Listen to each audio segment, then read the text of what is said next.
हिंदुत्व किसी की बपौती नहीं, इसमें सब शामिल है। मोहन भागवत। राष्ट्रीय स्वयंसेवक स्थापना दिवस और विजयादशमी के मौके पर रविवार को सरसंघ चालक मोहन भागवत ने स्वयंसेवकों को संबोधित किया।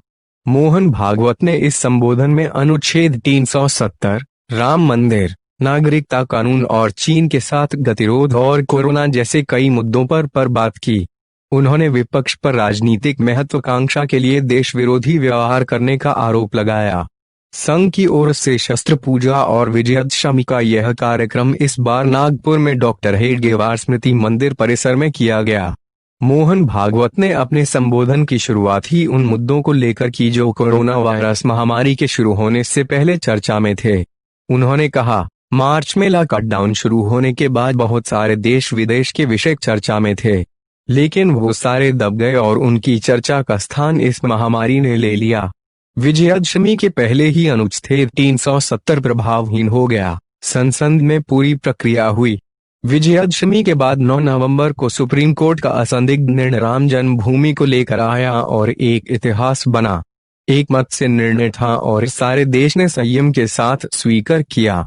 इसके बाद नागरिकता संशोधन बिल आया जिसे लेकर हंगामा किया गया था। नागरिकता संशोधन कानून संसद में विधिवत रूप से पास हुआ था। ये भेदभाव और उत्पीड़न का सामना करने वाले पड़ोसी देशों के हमारे भाइयों और बहनों को नागरिकता देने की प्रक्रिया है। यह संशोधन किसी विशेष धार्मिक समुदाय का विरोध नहीं करता, लेकिन कानून का विरोध करने वालों ने ऐसा वातावरण बनाया कि इस देश में मुसलमानों की संख्या ना बढ़े, इसलिए ये कानून बनाया गया है। उन्होंने विरोध शुरू किया, प्रदर्शन होने लगे और इससे देश के वातावरण में तनाव आ गया। अब उसका क्या उपाय करना है, इस पर सोच विचार से पहले ये सब कुछ कोरोना के कारण दब गया। मनों में जो सांप्रदायिक आंच थी कोरोना के कारण अंदर ही रह गई। उसका उपाय होने के पहले ही कोरोना की परिस्थिति आ गई। मोहन भागवत ने ये भी कहा कि भारत ने कोरोना वायरस महामारी से लड़ने में अन्य देशों के मुकाबले बेहतर प्रदर्शन किया है। इसके लिए उन्होंने सरकार की सजगता की तारीफ की। उन्होंने कहा कि भारत में इस महामारी की विनाशकता का प्रभाव बाकी देशों से कम दिखाई दे रहा है। इसके कुछ कारण हैं। कोरोना कैसे फैलने वाला है और इसे कैसे रोका जाए, इस पर पहले ही विचार करके प्रशासन ने लोगों को सूचित किया। इससे बचाव के उपाय किए गए। माध्यमों ने इस परिस्थिति का जरूरत से ज्यादा वर्णन किया तो लोगों में डर बढ़ गया और फायदा ये हुआ कि लोग ज्यादा सावधान हो गए। मोहन भागवत के संबोधन में वास्तविक नियंत्रण रेखा पर भारत और चीन के बीच कायम गतिरोध भी शामिल था। उन्होंने चीन को लेकर भारत सरकार के रुख की तारीफ की और भारत को कमजोर ना समझने की चेतावनी भी दी। उन्होंने कहा, चीन ने अपने सामरिक बल के अभिमान में हमारी सीमाओं का अतिक्रमण किया। वो पूरी दुनिया के साथ ऐसा कर रहा है। भारत ने इस बार जो प्रतिक्रिया दी उससे चीन सहम गया। भारत तनकर खड़ा हो गया। सामरिक और आर्थिक दृष्टि से इतना असर तो पड़ा कि चीन ठिठक गया। अब चीन भी इसका जवाब देने की कोशिश करेगा। इसलिए हमें सामरिक और राजनयिक संबंध बेहतर करते रहने पड़ेंगे। पड़ोसी देशों बांग्लादेश, नेपाल, श्रीलंका, ये सिर्फ पड़ोसी नहीं बल्कि हजारों सालों से हमसे जुड़े हैं और सम्मान प्रकृति वाले हैं। हमने इन्हें पास लाना चाहिए। भागवत ने चेतावनी देते हुए कहा कि हमारी मित्रता की प्रवृत्ति को दुर्बलता ना समझें। जो सोचते कि भारत को झुका सकते हैं, उनकी गलतफहमी दूर हो गई होगी। चीन पर बात करते हुए ही मोहन भागवत ने भारत विरोधी गतिविधियों का आरोप लगाते हुए विपक्ष पर निशाना साधा। उन्होंने बाहरी सुरक्षा के साथ साथ आंतरिक सुरक्षा की भी बात की। मोहन भागवत ने कहा कि जो सत्ता में बाहर रहते हुए सत्ता मिलने के बारे में सोचना प्रजातंत्र में होता है, उसके लिए चालें चलते हैं, ऐसा चलता है, लेकिन उसमें भी विवेक होना चाहिए। लेकिन अगर हमारे व्यवहार के कारण समाज में कटुता पैदा होती तो ये राजनीति नहीं है।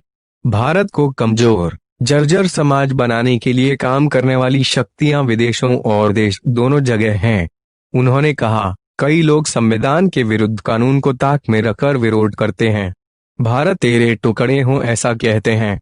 बाबा साहिब ने जिसे अराजकता का व्याकरण कहा है, ये लोग ऐसी बातें सिखाते हैं। उनसे बचना समाज को सीखना पड़ेगा। ये लोग भ्रम फैलाते हैं। मोहन भागवत ने अपने भाषण में हिंदुत्व शब्द पर काफी लंबी चर्चा की और विरोधियों पर इसे लेकर भ्रम फैलाने का आरोप लगाया। उन्होंने कहा, हिंदुत्व ऐसा शब्द है जिसके अर्थ को पूजा से जोड़कर संकुचित किया गया है। यह शब्द अपने देश की पहचान को, आध्यात्म आधारित उसकी परंपरा के सनातन सातत्य और समस्त मूल्य संपदा के साथ अभिव्यक्ति देने वाला शब्द है। हिंदू किसी पंथ या संप्रदाय का नाम नहीं है, किसी एक प्रांत का अपना उपजाया हुआ शब्द नहीं है, किसी एक जाति की बपौती नहीं है, किसी एक भाषा का पुरस्कार करने वाला शब्द नहीं है। मोहन भागवत ने कहा, जब हम कहते हैं कि हिंदुस्तान एक हिंदू राष्ट्र है तो इसके पीछे राजनीतिक संकल्पना नहीं है। ऐसा नहीं है कि हिंदुओं के अलावा यहाँ कोई नहीं रहेगा, बल्कि इस शब्द में सभी शामिल हैं। हिंदू शब्द की भावना की परिधि में आने व रहने के लिए किसी को अपनी पूजा, प्रांत, भाषा आदि कोई भी विशेषता छोड़नी नहीं पड़ती, केवल अपना ही वर्चस्व स्थापित करने की इच्छा छोड़नी पड़ती है। स्वयं के मन से अलगाववादी भावना को समाप्त करना पड़ता है।